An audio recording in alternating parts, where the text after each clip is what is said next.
There are some books that they feel less like historical artifacts and more like live wires. They grab you, they challenge you, and even centuries later, they seem to understand something fundamental about the world, something maybe most of us prefer to ignore. Yeah. I'm talking about power.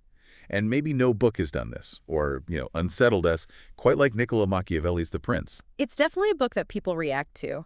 Viscerally, just hearing the name Machiavelli, it conjures up certain images, doesn't it? Often pretty negative ones. Oh, yeah. But that immediate reaction, that tells you something, about the power of the ideas inside its pages. It kind of pulls back the curtain on politics in a way that many people still find shocking, even today. And that's exactly why we're doing this deep dive. We've got a stack of sources here, articles, research, notes, all focused on this one incredibly controversial, incredibly influential text. Right. Our goal isn't just to, summarize The Prince. Our mission here is to try and get beyond the caricature, to understand its historical context, what it actually says about how power works, how you get it, how you keep it. Yeah. And why it continues to be so potent, so unsettling, and frankly, so necessary to grapple with. We're really digging into what Machiavelli himself called the effectual truth of things, specifically when it comes down to the exercise of power. Okay, so to really understand The Prince, you have to understand the world Machiavelli was living in when she wrote it. Oh. We need to go back to Renaissance Italy, broadly, maybe 14th through 17th centuries, but especially early 16th century Florence. And this was not a stable time. I mean, forget any sort of romantic notions you might have about the Renaissance. Politically, it was brutal. It was unpredictable. You had these powerful, wealthy city-states, Florence, Venice, Milan, Naples, the Papal States, and they were constantly competing, making alliances, breaking them, often ending up at war. Florence itself, I mean, sure, it was economically powerful, especially with families like the Medici bankers, but politically, very volatile. Yeah, the sources really emphasize this instability. They talk about an era marked by Renaissance wars, a really turbulent transition from the Middle Ages to the modern era. And foreign powers, they saw Italy's disunity as, well, an opportunity, right? Absolutely.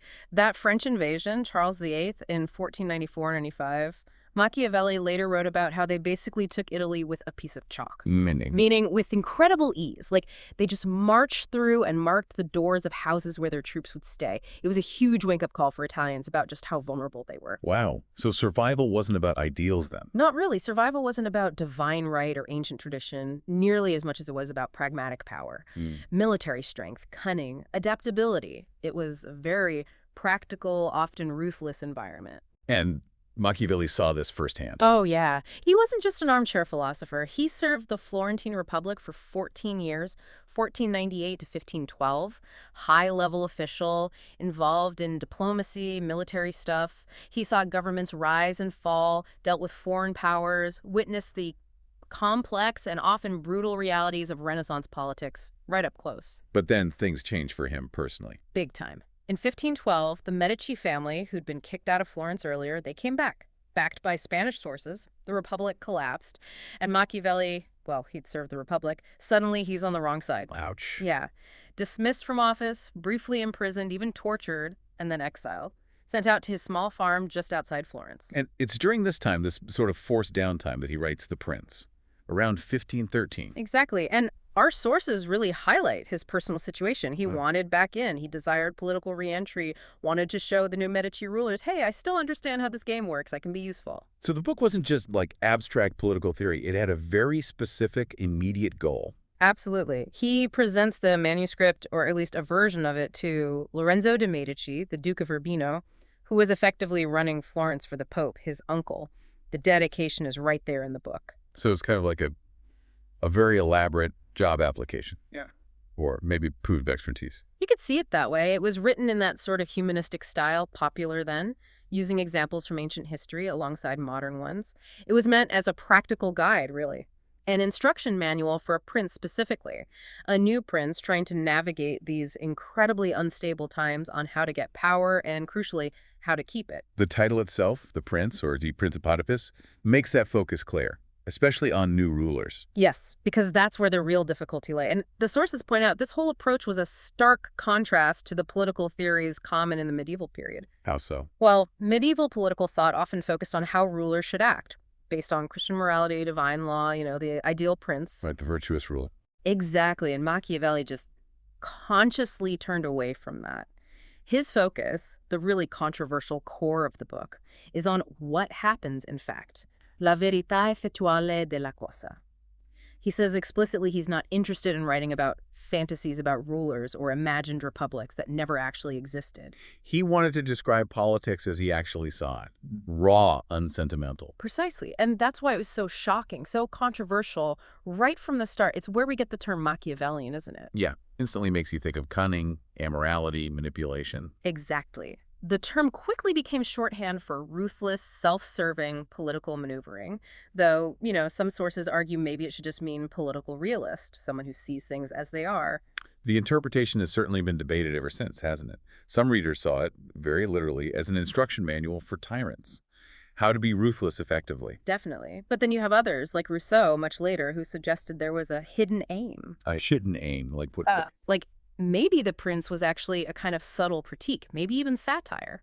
By showing princes exactly how brutal they had to be to survive in that world, maybe Machiavelli was actually exposing the ugly reality of tyranny to the people, hoping to foster a love of liberty by making absolute rule look repellent. That's a very different reading. Almost the opposite. It is. But regardless of whether you read it straight or as satire, the immediate reaction from many was just outrage. Our sources mention Cardinal Reginald Pole, an English Catholic exile at the time, calling the book written by an enemy of the human race, said it destroys religion, justice, and any inclination toward virtue. Wow.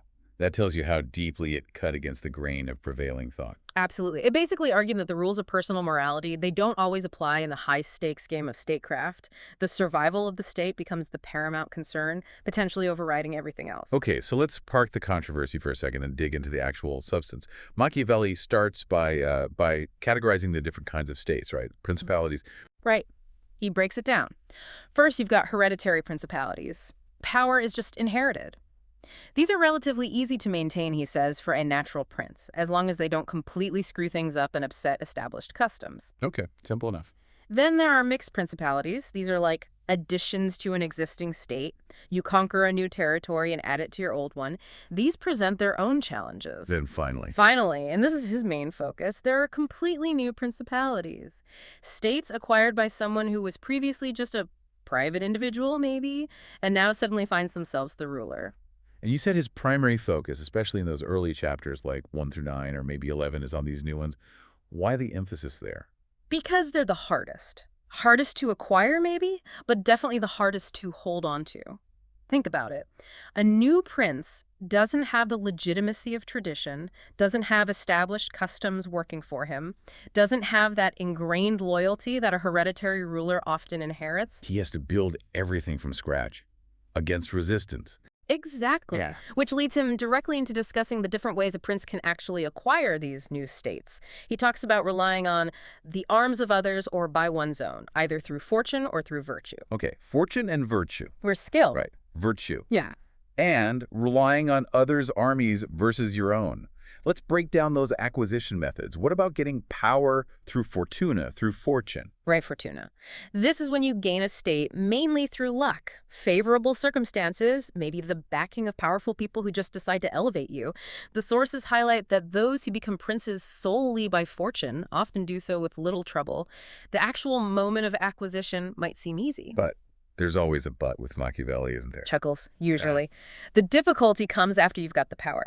Machiavelli says states acquired this way cannot have roots and branches. They're not built on the prince's own strength or a solid support base, so they're fragile, very easily lost. Unless the prince who gets lucky has tremendous virtue, tremendous skill and resolve after the fact, he needs to scramble and build those foundations incredibly quickly. He uses Cesar Borgia as the main example here, The right? prime example. Borgia was the illegitimate son of Pope Alexander VI.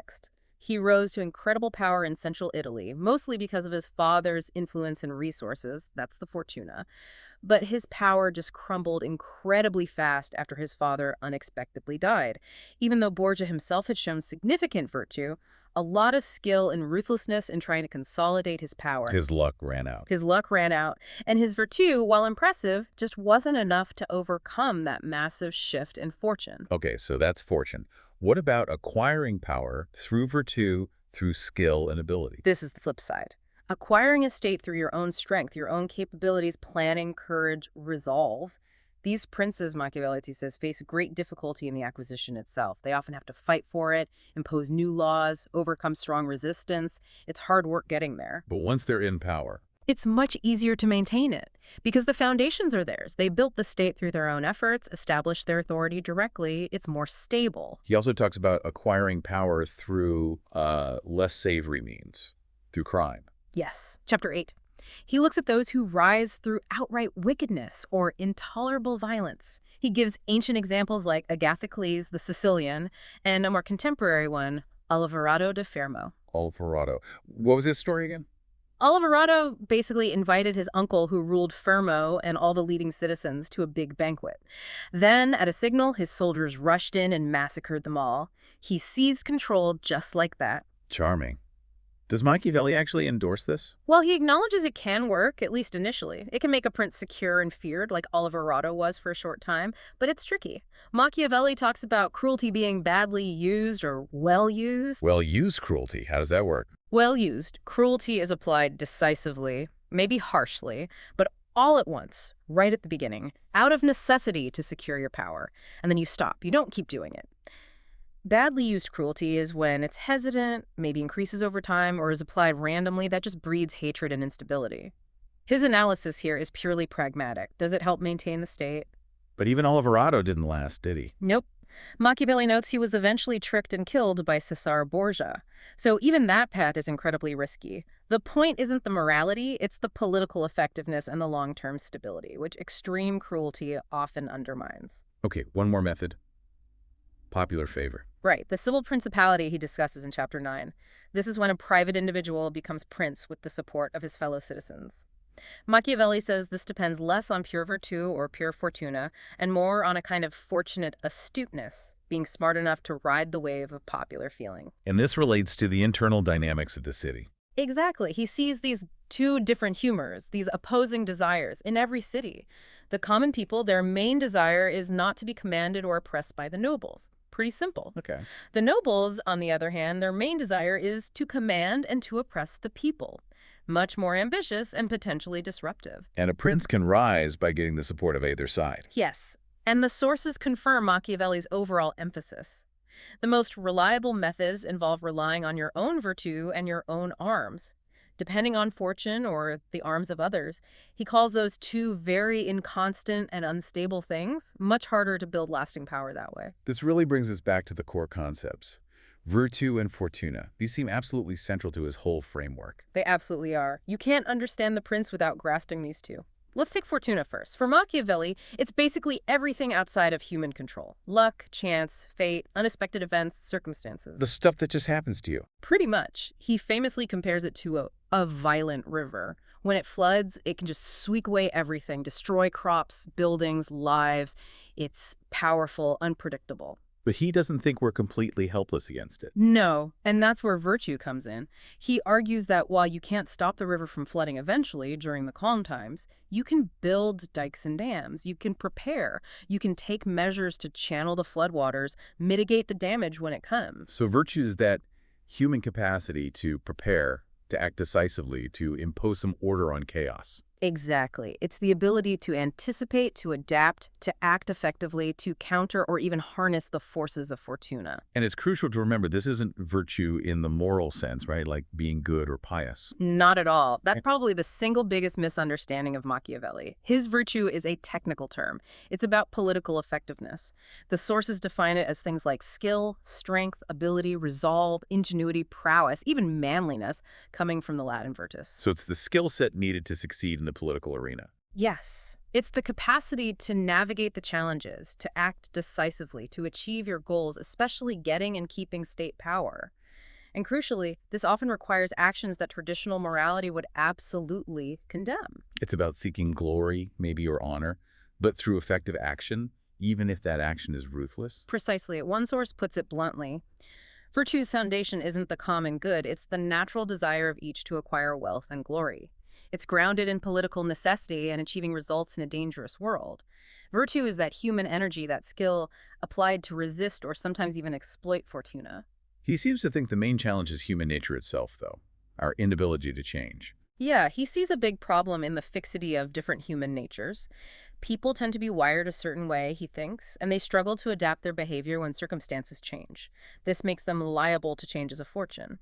A truly virtuous prince, in his view, has the flexibility, the adaptability to change his approach, maybe even his apparent character, to match what the times demand, even if it means breaking promises or acting against his natural inclinations. So, okay, let's say a prince has acquired power, one way or another. How does Machiavelli advise him to actually act to keep it? This gets us into some of his most famous and infamous advice about the prince's character. And the absolute classic, the one everyone knows, even if they haven't read the book, comes from chapter 17. Is it better to be loved or feared? And his answer is, Stark. It is much safer to be feared than loved if one cannot be both. why? Why is fear more reliable than love in his view? It really boils down to his pretty dim view of human nature. He describes people, quite unflinchingly, as ungrateful, fickle feigners and dissemblers, evaders of dangers, eager for gain. Ouch. Yeah, not exactly flattering. So love, he argues, is based on a bond of obligation, maybe gratitude or affection. But because men are basically self-interested and, frankly, cowardly, they'll break that bond of love at every opportunity for their own utility, whenever it suits them. Love is unreliable because it depends on the subject's feelings. It's at the subject's discretion to maintain or withdraw. Whereas fear, Fear is different. Fear is based on the dread of punishment. And that, Machiavelli argues, is a much stronger, much more consistent motivator. It doesn't depend on the subject's fickle emotions or their calculation of whether they like you today. The prince controls the punishment. It's at the prince's convenience. As one source sums it up kind of brutally, friends may fail you, but the dread of punishment will never forsake you. that sounds incredibly cynical. But there's a crucial piece missing if you stop there, Yeah. right? It's not just about being feared. Absolutely vital point. He stresses you must avoid being hated. Fear is useful. Hatred is dangerous. Hatred can drive subjects to desperation, to conspiracy, to rebellion. How do you avoid being hated while still being feared?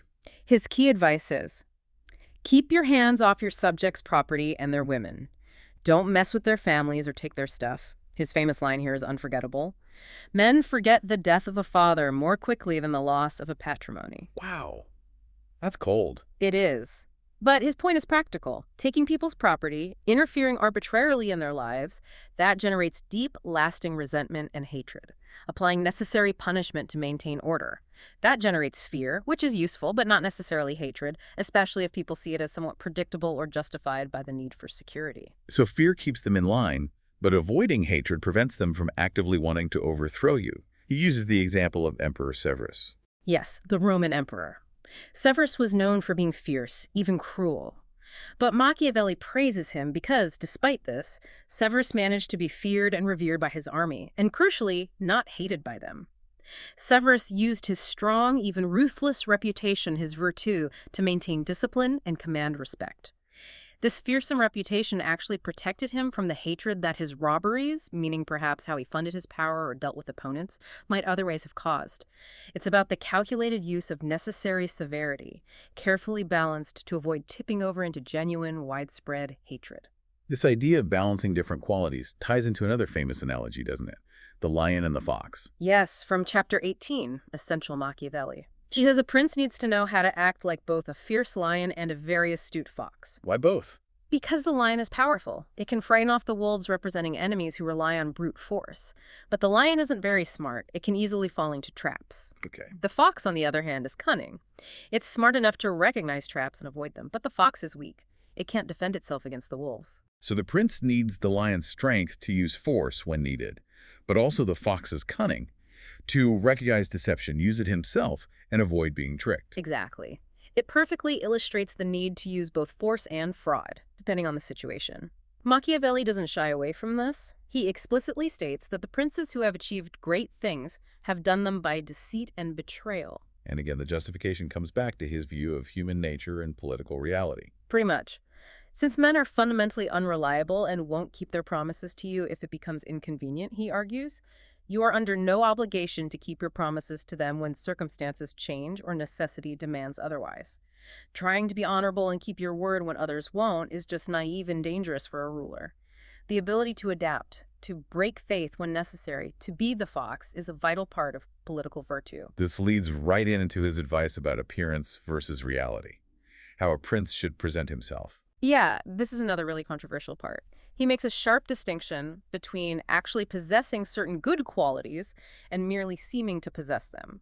He says a prince need not possess virtues, meaning the traditional virtues like mercy, fidelity, humanity, integrity, religious piety. It doesn't need to be those things. Not necessarily, but he absolutely must possess that virtue which consists of brain and manliness combined, that political skill, that virtue we've been talking about. So he should appear to be virtuous. Yes, absolutely crucial. He should cultivate the appearance of being merciful, faithful, humane, upright, and religious. He needs to project that image. But be ready to act in the complete opposite way if needed. Exactly. He must be mentally prepared and willing to act contrary to faith, charity, humanity, and religion when necessity arises, when it's required for the preservation of his state and his power. That feels incredibly cynical. Why is the appearance so critical? Because, Machiavelli argues bluntly, men judge by appearances.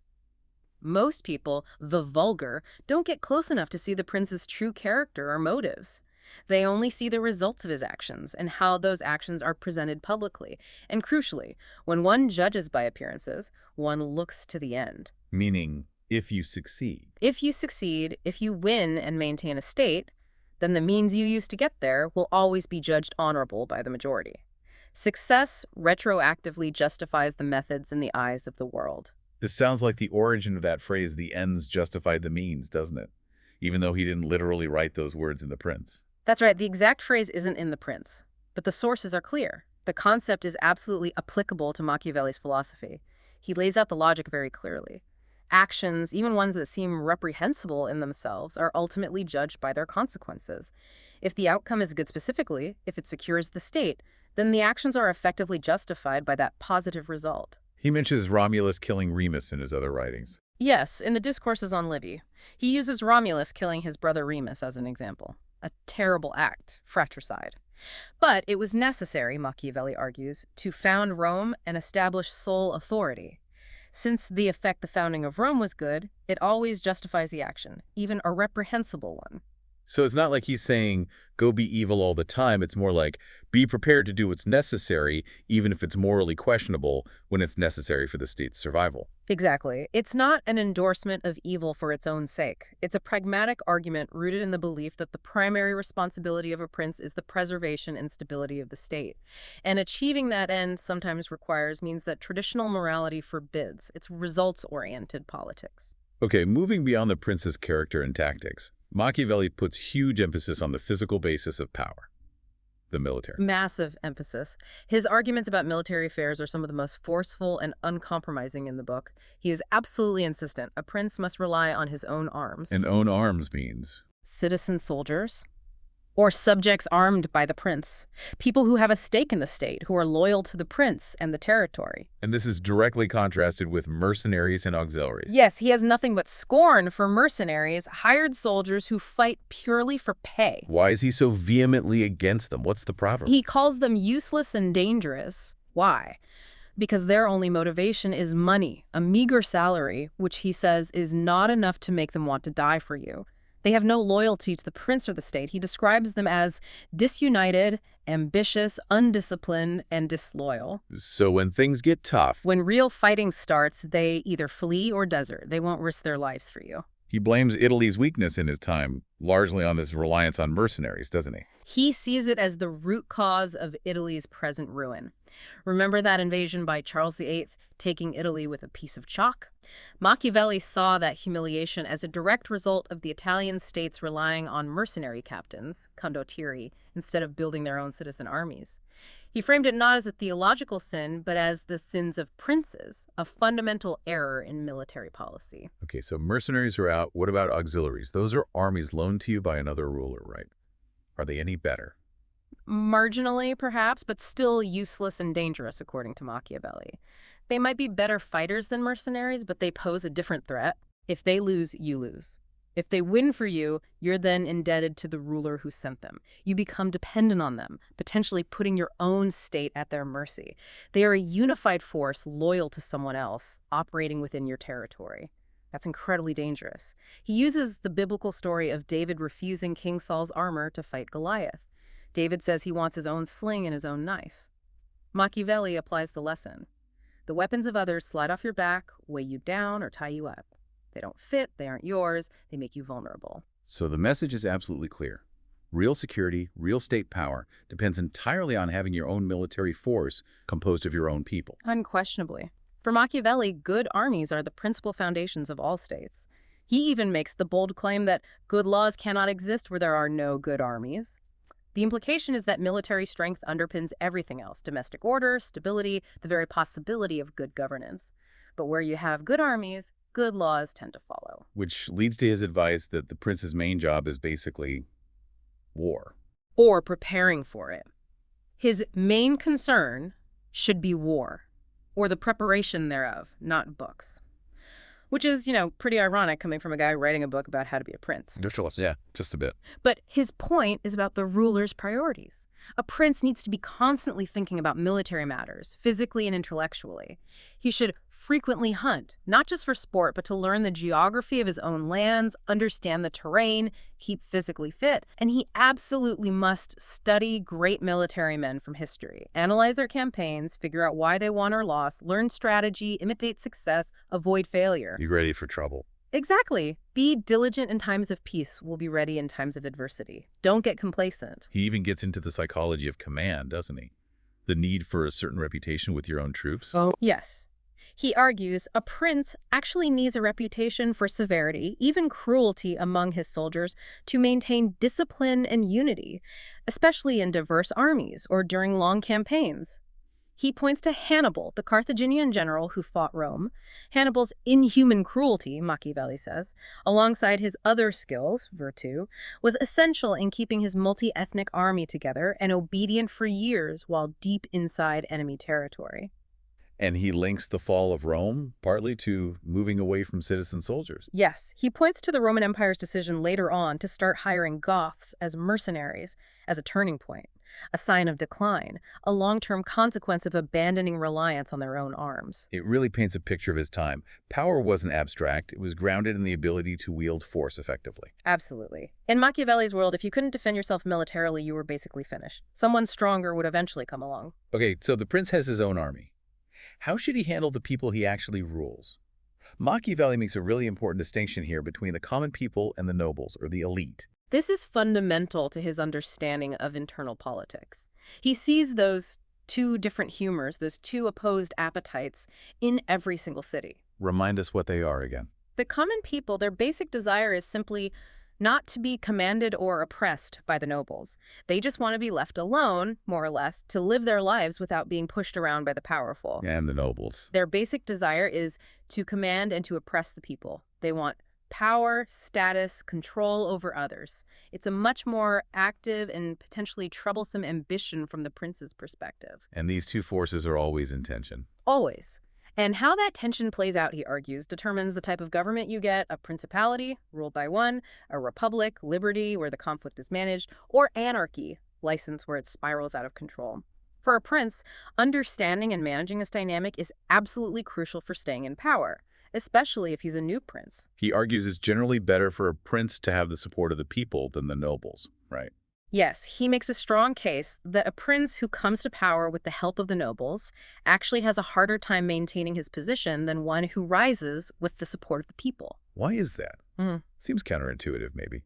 The nobles are powerful allies. They are, but that's also the problem. The nobles, being powerful and ambitious themselves, tend to see themselves as the prince's equals, or at least near equals. They're hard to satisfy, harder to control, and they're always maneuvering for their own advantage, potentially against the prince. Whereas the people... A prince who has popular favor finds himself alone, Machiavelli says, meaning he doesn't have powerful rivals right beside him claiming equality. The people around him are ready to obey him. And their fundamental desire not to be oppressed is easier for a prince to satisfy than the noble's constant hunger for more power. So who is more dangerous for a prince to make an enemy of? He analyzes this pretty carefully. If a prince came to power with the help of the nobles, then alienating those specific nobles early on can be very dangerous because they are few, powerful, and capable of organizing opposition. They can actively plot against him. Okay, but long term. Long term, Machiavelli is clear. It is far, far more dangerous to alienate the people, simply because there are so many of them. You can't easily imprison or eliminate the entire populace. What's the threat from the people, then, if they're not actively plotting like nobles might? The worst that a prince can expect from a hostile people is to be abandoned by them. They might just withdraw their support, refuse to cooperate, become passive. In a crisis, when the prince needs them, they won't be there. That leaves him incredibly vulnerable. Whereas hostile nobles might actively try to replace him. Exactly. With hostile nobility, the prince fears not just being abandoned, but also that they will oppose him. They'll actively work for his downfall. Nobles are generally more perceptive and cunning, he thinks, and better positioned to identify and back potential rivals. It's interesting, though. Even in this hard-nosed advice book for a prince, Machiavelli seems to concede that the people's basic desire is more just. He does. He explicitly says the desire of the common people, not to be oppressed, is more just than that of the nobles who want to oppress. And our sources suggest that the prince implicitly recognizes that you need the people's consent, or at least their passive acceptance, born maybe of necessity, rather than true legitimacy for long-term stability. If the people support the prince, the nobility becomes much more cautious about plotting conspiracies. If the subjects are deeply dissatisfied, the ruler is always vulnerable. So the people are sort of a foundation for stability, even if they're viewed instrumentally as a means to the end of keeping power, rather than as the source of legitimate authority itself. That seems to be the perspective. They're a crucial power block that the prince must manage carefully. Maintaining their support, or at the very minimum avoiding their hatred and contempt, remember the property, is absolutely key to the prince's reputation and his overall security. He also touches on reputation and foreign policy. Right. Being decisive. Yes, he argues a prince gains esteem by being decisive, by being a true friend and a true enemy. Meaning, take sides in conflicts involving your neighbors. Don't try to stay neutral, hoping to avoid trouble. Neutrality, he warns, often leads to ruin because you satisfy neither side and become prey for the winner. Taking a clear stance builds a reputation for strength and reliability, which is valuable both internally and externally. Okay, last major area. How should a prince handle advice and make decisions? He obviously needs help, but there are dangers. Right. He stresses the need for practical wisdom and good counsel. A prince can't possibly know or do everything himself. He needs good advisors. He needs the discernment to recognize the good or bad in what another says or does. But the big danger here is flatterers. Huge danger. Machiavelli calls flatterers a pestilence, a plague. Because, he argues, men are naturally prone to vanity, to self-deception. They delight in their own concerns. This makes them really susceptible to people who just tell them what they want to hear, regardless of the truth. And a prince surrounded by yes-men is doomed. Pretty much. He'll make terrible decisions based on bad information or wishful thinking. But how does he avoid that without just shutting everyone out and becoming isolated and ignorant? That's the tightrope walk. If he listens to absolutely everyone, he'll just get confused and indecisive. If he listens to no one, he risks making huge mistakes out of ignorance and also risks becoming despised for seeming arrogant and unapproachable. So Machiavelli proposes a third course, a specific method. Yes, quite specific. First, a prudent prince should elect wise men for his state, carefully choose a small group of trusted, intelligent advisors. Second, he should give only these chosen wise men permission to speak truthfully to him. Crucially, though, they should only speak truthfully on such matters as he asks them about, and not on other subjects. So control the flow of information, prevent unsolicited, potentially self-serving advice. Exactly. But the prince can't be passive. He must ask them about everything relevant and should listen to their opinions carefully. He needs to actively seek out comprehensive counsel from these trusted sources. And then, after hearing all the advice? The decision is his alone. He should deliberate by himself in his own way. He takes the input, processes it, and makes the call. And once he's made a decision, Machiavelli insists he must pursue his goals directly and be obstinate in the decisions he has taken. No flip-flopping. Right. Constantly changing your mind based on the latest opinion makes you look weak and indecisive. He uses Emperor Maximilian I as a negative example, someone who apparently sought counsel but then didn't stick to decisions, leading to a low estimation of his worth. So, choose advisors wisely, give them freedom to speak truth when asked, actively seek their counsel on everything, deliberate alone, decide firmly, and stick to it. That actually sounds like pretty solid leadership advice, even today. It really does, doesn't it? Which is part of why the book continues to resonate. Okay, we've covered a lot of ground. We've journeyed through Machiavelli's world, looked at how he saw power being acquired, the kind of character or appearance a prince needed, the absolute necessity of military strengths, the complex dynamics of ruling subjects versus nobles, and how to handle counsel. And what really emerges, I think, is this profoundly unsentimental, deeply pragmatic view of politics. It was a radical break from the idealistic traditions of the past by insisting on looking at the effectual truth of things, la verità effettuale da cosa, rather than dreaming about how things should be. Machiavelli really did lay a cornerstone for modern political thought. He effectively separated politics from traditional ethics and religion, didn't he? Argued that the rules of statecraft operate on a different plane than personal morality. He saw that natural desire of each to acquire wealth and glory as a key driver in politics that you just had to accept and work with. And this perspective feeds directly into what we now call realpolitik, or political realism, the idea that politics is fundamentally about power, self-interest, national interest, pragmatic outcomes, where moral considerations often have to take a backseat to survival and stability. Machiavelli is often put in a lineage with ancient realists like Thucydides. Remember, the strong do what they can and the weak suffer what they must. Machiavelli isn't necessarily celebrating this, he's describing it. This is the world as it is, he's saying, and a smart prince needs to understand this reality to navigate it successfully. And the impact of the prince itself on actual leaders and political thinking over the centuries is just undeniable. Huge. It's been read, studied, banned, condemned, secretly admired by rulers, revolutionaries, politicians, philosophers for 500 years. Our sources call its relevance timeless because that fundamental power tussle he describes, that seems to be a constant in human affairs. It's still read today maybe as an instruction manual by some, maybe as a cautionary tale by others, precisely because it offers such a remarkably uncompromising picture of the true nature of power. There's even an argument, maybe more complex, linking him to modern political movements through his ideas about republics. Yes, one source makes that connection, suggesting his influence extends to every major Western political movement, particularly when you consider his other major work, The Discourses on Livy, which focuses much more on Republican government and liberty. But that's a whole other deep dive. Definitely.